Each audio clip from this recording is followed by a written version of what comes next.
All right, so you guys just came off of another huge win. You moved to 2-0 now, both road wins. What does this mean for this program to get off to this start? It means a lot. With the world is how it is now, and we went through some adversity at the beginning of the year, losing a couple players and stuff. I think we all stuck together, and it just shows with this opening weekend. I think we had a good practice yesterday, good film session. I think it just all carried over to today, and I'm just proud how everybody stuck together even when we were down, and we came out with the dub. So. Well, what do you think have been the biggest keys so far for you guys getting off to this 2-0 start in conference? I think just paying attention to detail on the offensive end and the defensive end. Coaching them drill really hard of paying attention to detail, knowing your personnel when it comes to scouting reports. And I think us doing that is just carrying over into our gameplay.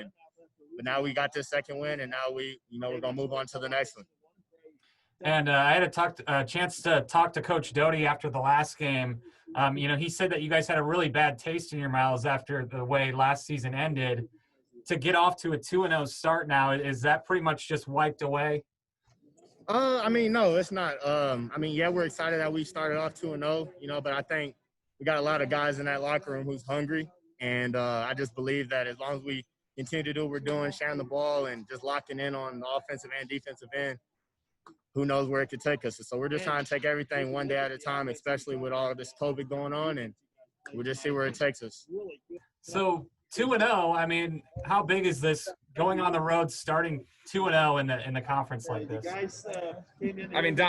Dr. Wiest over here told us it was the second time in school history. And, the MIAA is one of the oldest conferences, and Emporia State's been playing since Naismith invented the peach basket. It's been over 100 years that Emporia State's had a program. So I think that says a lot, especially in this league, to be able to go on the road and get to start the season.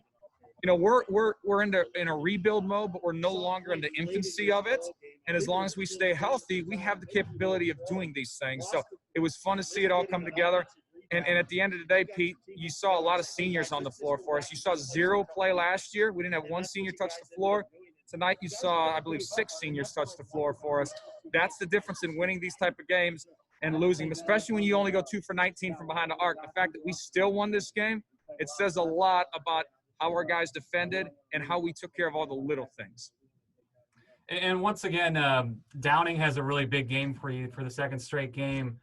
How much of an impact are you anticipating for him the rest of the way, and just what he's going to have on this team this season? You know what Austin looks like? He looks like a fifth-year senior who's mature, who knows how to play, who knows how to win, and who's just ready for the moment, We've won a few national championships in my programs in the past, and we've always led on point guard play. LT Davis was actually my point guard for all 3 of those national championships. And while LT and Austin are certainly different players, I as a coach, I have that same feel that I have a point guard that's just going to make the right plays. He's going to bring the guys together. He's going to do the little things. Is he going to play perfect? No, he's not. But he does so many positive things. Not only what shows up in the box score, in the scoring column. That strip and steal of Vitsum late in the game and the pass advance to Van Dyke for the dunk. That's the game-changing play right there. And just overall, Austin he's been incredible the first 2 games, and I think we're just scratching the surface to how good he can be. All right, and I got to ask you about the hat. Yeah, so I went to Halloween. I went to my boss's house, Kent Weiser, with my daughters and my son. So we went to see him as we do every Halloween. And he was a cowboy, and he was wearing a cowboy hat with a mask. And I thought he wore the mask because we're in the middle of a pandemic. So go to our athletic director's house for my kids to go to Halloween. And my boss looks so cool. And I looked at him, I said, that's a look that we can go. We got to wear these masks, which from a functional standpoint is necessary. It's responsible. But as a coach, you kind of look silly in it, right?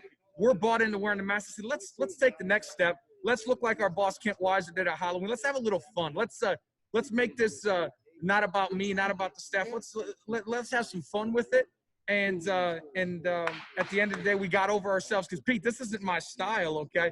I was born and raised on a farm, but I was the furthest thing from a country boy. But I tell you what, the good thing about these is The hair still stays really good underneath because there's some space there. So I can still look as good as you and Mitchell though. And but yeah, we'll rock these anywhere between 3, 7, 8. We'll see how many games. But it was inspired by my boss and athletic director Kent Weiser at Halloween. Yeah, I was going to ask you too. Does it pain you at all that you have to cover up the hair though? You know, it certainly this wasn't an impulsive decision. Okay, as cool as Kent Weiser looked on Halloween, it took me a while to get to that point. Let me tell you something too, Pete. This is for all the people in Kansas. They appreciate. I mean, I think Kansas people appreciate this. This is a 6X hat. Okay, $250. I am going to say that we bought it right there in Emporia. These things aren't cheap if you want a good quality hat. Now, Toby Winter, head women's coach, said that they go up to 20X, and those are about $2,000 to $3,000. But I think I'll stick with my 6X. It was good luck tonight, or maybe we just had a lot of seniors on the floor that made plays. At the end of the day, what a performance by our guys, and we were happy that we could come together and walk out of here with a win.